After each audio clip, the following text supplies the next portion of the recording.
ভাই বোন যখন একসাথে কথা বলে তখন আল্লাহ তাআলা ফেরেশতাদের বলেন, সময়টাকে থামিয়ে দাও, কারণ এই পৃথিবীর পরে ভাই বোনের আর কখনো দেখা হবে না, না জান্নাতে, না জাহান্নামে, না হাসরের ময়দানে, কোথাও আর দেখা হবে না। আসসালামু আলাইকুম এভরিওয়ান, কেমন আছেন সবাই? আলহামদুলিল্লাহ, আমি অনেক ভালো আছি। হুমাশার আব্বু গিয়েছিল ডিএসএস এর মোমো সেকশনে, তো সেখানে অর্ডার দিচ্ছে। দেখতে পাচ্ছেন যে ওই যে ছেলেটা আছে, ও হচ্ছে মোমো রেডি করছে, মোমো বানাচ্ছে। তো ওখানে আরও অনেকেই আছে, ডেলিভারি অনেকেই হচ্ছে পার্সেল নিয়ে যায়, আবার অনেকে এখানে বসেই খেয়ে নেয়।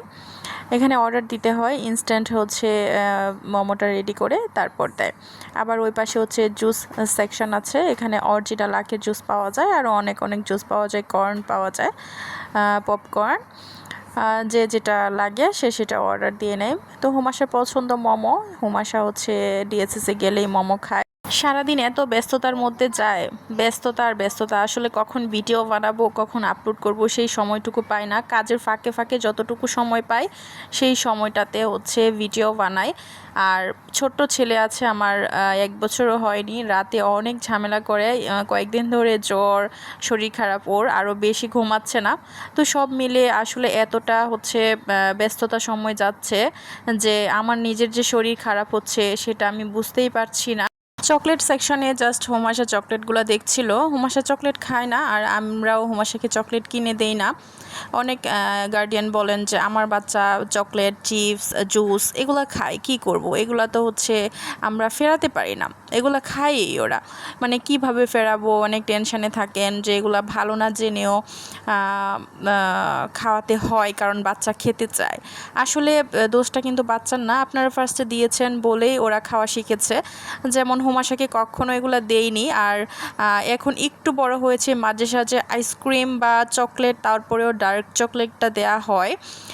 তো একদম ছোটোবেলা থেকে যদি আপনারা বাচ্চাদেরকে কোনো কিছুই না দেন তাহলে কিন্তু এগুলা সে শিখবে না, এবং যদি বলেন যে এগুলা খাওয়া যায় না, এগুলা খেলে শরীর খারাপ হয়ে যায়। যেমন হুমাশার সামনে যদি কেউ চিপস খায়, হুমাশা চায় না, হুমাশা আর বলে যে বাচ্চাদেরকে এগুলা খেও না, এগুলা খেলে হচ্ছে শরীর খারাপ করে, এগুলা নট গুড ফর হেলথ, এগুলা সে অন্যদেরকে বলে। তো এগুলো আসলে শিখিয়েছি, যার কারণে হচ্ছে বলে আপনারা যদি ছোটোবেলা থেকে ট্রাই করেন, কিনে কিনে দেন বলে অভ্যস্ত হয়ে যায় বাচ্চা, তারপরে একটা সময় অভ্যস্ত হওয়ার পর আর সেটা ছাড়ে না, আর আপনারাও ছাড়াতে পারেন না। বাচ্চারা এমনই, যেটা অভ্যাস হয়ে যায় সেটা তারা করবেই, আর বাচ্চাদের অভ্যাস খুবই দ্রুত হয়ে যায়। সেজন্য যদি চান যে আপনার বাচ্চাকে চিপস, চকলেট এগুলো দিবেন না, তাহলে এগুলা না দেখাবেনই না ওর সামনে, দেখালেই ওদের একটা অভ্যাস হয়ে যাবে। আস্তে আস্তে যখন বুঝে যাবে যে এগুলো খাওয়া যায় না, এগুলো খেলে ভালো না, তখন এমনিতেই ছেড়ে দিবে। যে কথাটা ভিডিও শুরুতে বলছিলাম, আসলে সেটা মনে হয়ে অনেক বেশি খারাপ লাগছে যে আমার আর আমার ভাইয়ের আর কখনোই দেখা হবে না, দুনিয়াতেই ভাই বোনের সম্পর্ক শেষ হয়ে যাবে, তারপরে আর কখনোই দেখা হবে না। তাই আপনাদেরকে বলছি যে আসলে যে সম্পত্তি নিয়ে, টাকা পয়সা নিয়ে, বাবার সম্পত্তি নিয়ে ঝগড়াঝাটি করেন, এগুলো করবেন না আপনারা, কয়দিন আমরা বাঁচবো দুনিয়াতে। আর খারাপ লাগছে যে আমার ছেলে আর মেয়ে, ওরা দুজন জাস্ট ভাই বোনের সম্পর্ক দুনিয়াতেই থাকবে আর থাকবে না, এটা মনে হয়ে অনেক বেশি খারাপ লাগছে। এই যে হুমাশার আব্বু হচ্ছে আখের জুস অর্ডার করেছে হুমাশার জন্য, হুমাশা বলছে যে আখের জুস খাবে, সেজন্য অর্ডার করেছে।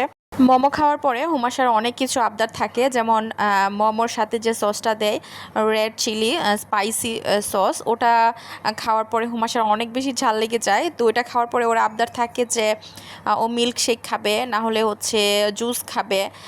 তো মিল্ক শেকটা ওকে দেয়া হয়, আর হচ্ছে জুসও এখান থেকে দেয়া হয়, আখের জুসটা দেয়া হয়, যেহেতু ফ্রেশ হচ্ছে আখের জুস এখানে ইনস্ট্যান্ট হচ্ছে রেডি করে দেয়, এবং খুবই হাইজিন, যেহেতু এটা একটা সুপার শপ, তো সেক্ষেত্রে হচ্ছে এখানে সব কিছু হাইজিন মেনটেন করে। এই যে হুমাশা এখন জুস খাবে।